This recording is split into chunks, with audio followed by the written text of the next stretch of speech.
Hey everyone, welcome to my channel. The other day, I fired a client. I just had to. Let me tell you why. So I had to fire my client. And this is a client that I've had for about a year, and it was a referral from one of my referral partners, and I actually brought in one of my partner companies to support me in the development of their website. And that was the first project. They originally called me in to talk with them about marketing, but we realized they needed to update the website. It was horrible. It needed to be, well, modern, quite honestly. So we brought in my team and we worked on it, and it kind of took a little longer than I thought it should.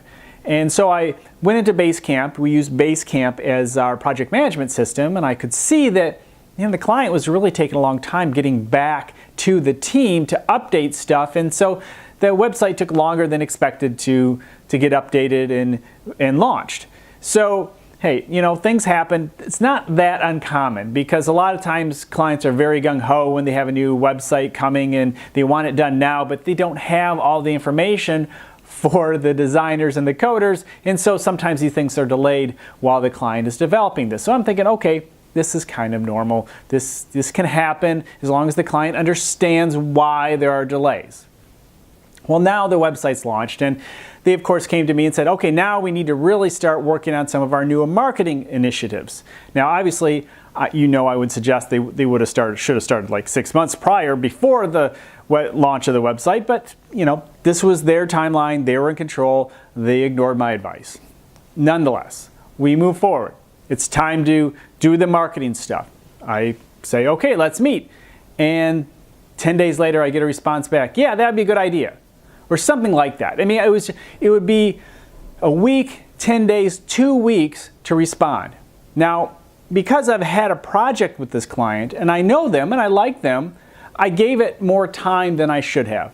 Like 4 months more time. Now, during that 4 months, there's probably 4 or 5 back and forth communications. So it wasn't like there was every other day. It was just like nothing is happening, we don't hear back, and then it's like starting over. And so eventually, despite the fact that I really liked the client, despite the fact they could pay for the services that we offer, I had to send them an email and said, I'm going to have to step back.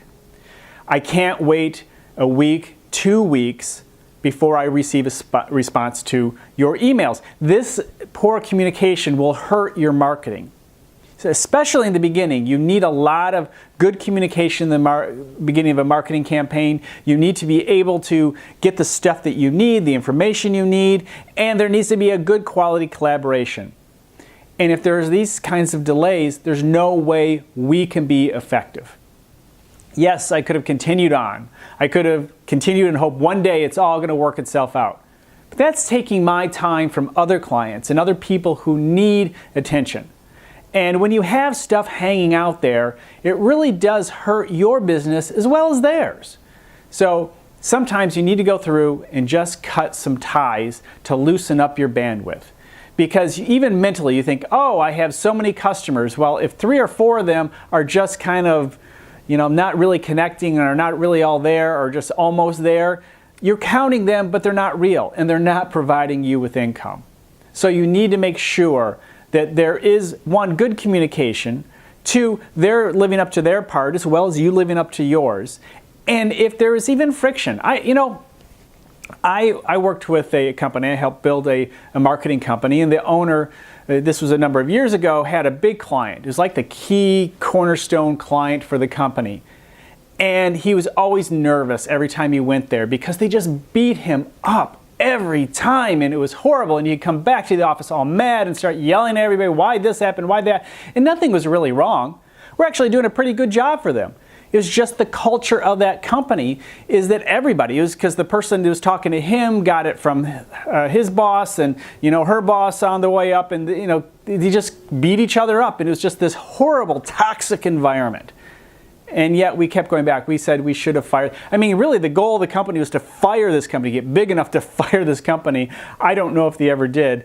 But the thing is, those kinds of toxic environments, those types of clients that don't have the good communication skills, they hurt your company and you can't continue. So sometimes you have to do what I did and that's just fire them. Hey, thank you for watching this video. You know, I have 3 things just for you. First, if you have a thought, a comment, or even a topic idea, please put it in the comments below.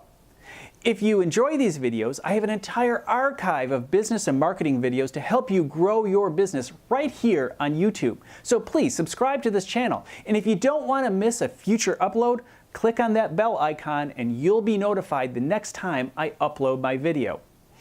Lastly, I have an email list. And in this email list, I send exclusive custom content just to the people on that list. So if you're looking for more information on how to grow your business, that's the place to be. You can find that in the description below, and I look forward to connecting with you.